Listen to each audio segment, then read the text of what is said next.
There is a specific kind of financial situation that almost nobody talks about, honestly.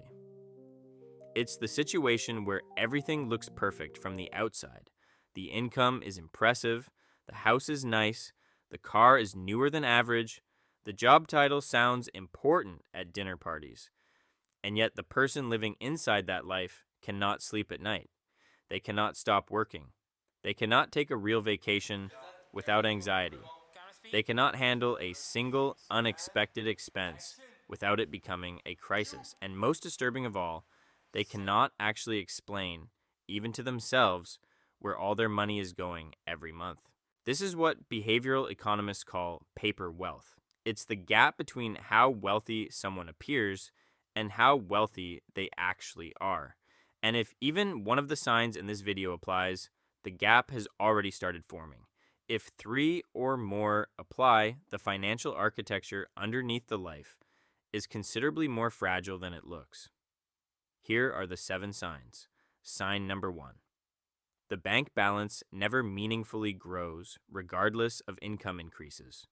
This is the most overlooked indicator and also the most diagnostic. Someone who earned $70,000 3 years ago and now earns $140,000 should have visibly more money sitting in their accounts. Not because of aggressive saving, simply because the math should favor them. Fixed costs rise slower than variable costs. Bonuses should accumulate somewhere. Tax refunds should land somewhere. But for most people whose incomes have meaningfully grown, the bank balance looks almost identical to what it looked like 3 years ago. Maybe slightly higher, maybe slightly lower.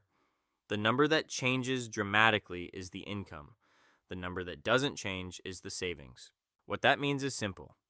Every additional dollar that came in was immediately absorbed into lifestyle. The raise didn't create wealth, it created spending. Sign number 2. The monthly fixed expenses have grown to require the current income to sustain.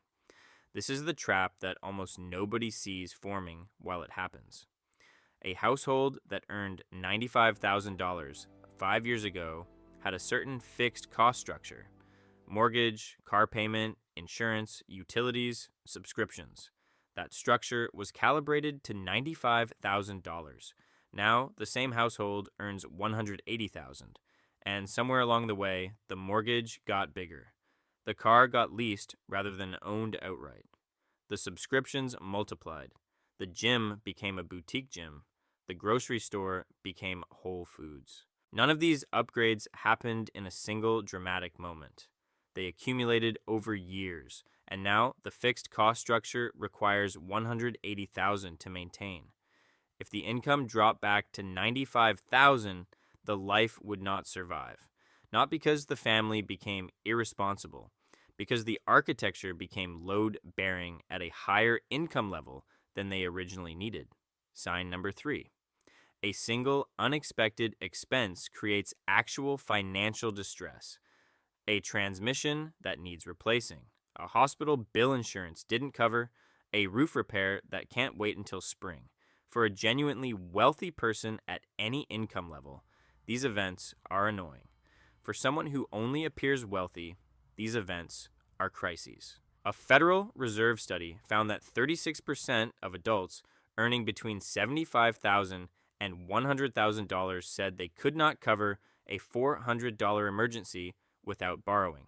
At higher income bands, the number improves, but the improvement is slower than the salary increase would predict, because the expensive lives get built before the emergency funds do, and the emergency funds often never get built at all. If a $2,000 surprise expense would require borrowing, moving money from retirement, or serious household stress, regardless of how much is being earned, that is not wealth. That is the appearance of wealth without the underlying structure of it. Sign number 4, retirement accounts are either empty, underfunded, or borrowed against.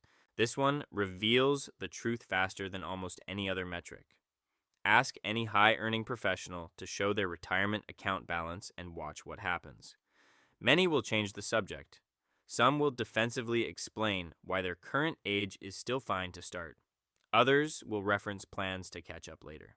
The retirement account is the single best indicator of whether the income is being converted into actual wealth. Because unlike a bank balance that fluctuates with monthly spending, a retirement account is difficult to drain without effort.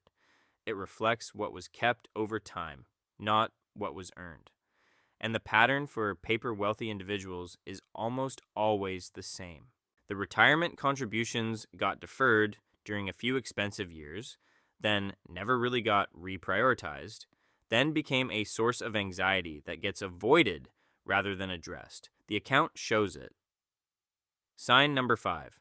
A significant percentage of income goes to servicing debt that wasn't used to buy assets. This is the distinction that matters more than the total debt number. A mortgage on an appreciating home is debt, but it was used to acquire an asset. A business loan that funded a profitable business is debt that bought an asset. Car loans on depreciating vehicles. Credit card balances accumulated from lifestyle spending. Personal loans used to consolidate other personal loans. Home equity lines of credit used for renovations that won't return their cost. These are debts that did not buy assets. They bought temporary comfort and left a permanent obligation behind. When 20% or more of monthly income is going to service non-asset debt, the financial situation is not what the income makes it look like. A household earning $250,000 that sends $3,500 a month to service lifestyle debt is not a $250,000 household. It is a $208,000 household financially, and the difference has already been spent. Sign number 6. The lifestyle cannot be reduced without significant emotional resistance. This is the psychological marker, and it's the one that catches even financially literate people off guard. Ask a paper wealthy person to identify 3 specific expenses they could cut to free up $500 a month. Watch what happens. The resistance isn't logical. Every expense on the list has a defense. The streaming services are for the kids. The gym is for health. The car payment is because the old car wasn't safe. The private school tuition is non-negotiable.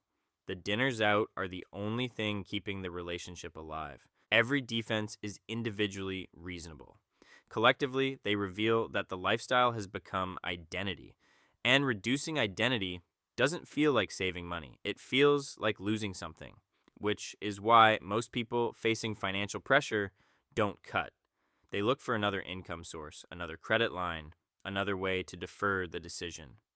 Wealth requires the ability to cut without feeling like a failure.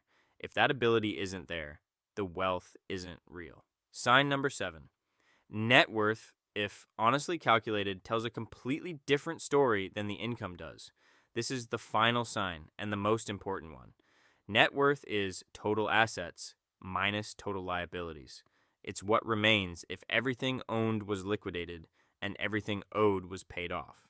It's the only number that actually measures wealth. And most high-earning households have never calculated theirs honestly. They know their income. They know their house value roughly. They know their car is worth less than they paid for it.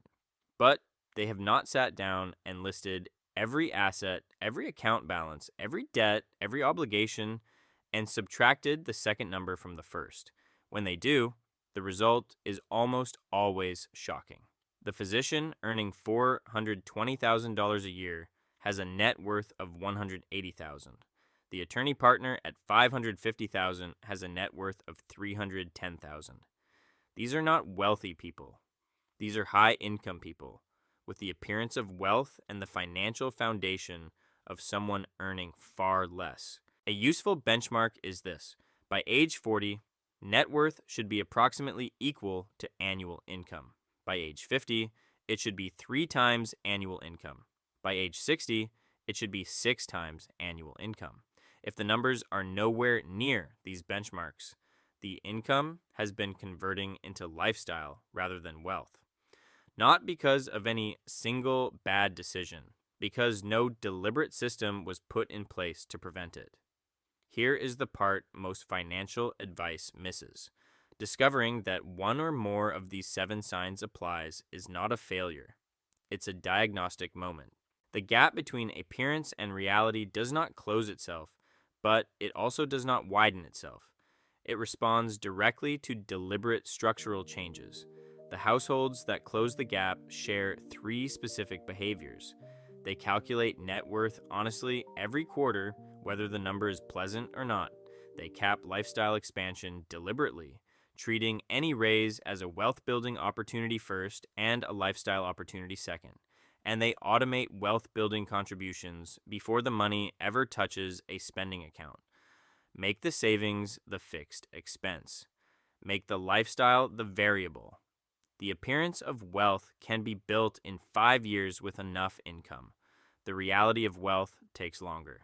But the reality is what survives job loss, market downturns, health crises, and the slow, quiet passage of time. Everything else is paper. Subscribe to Money Made Simple for new videos.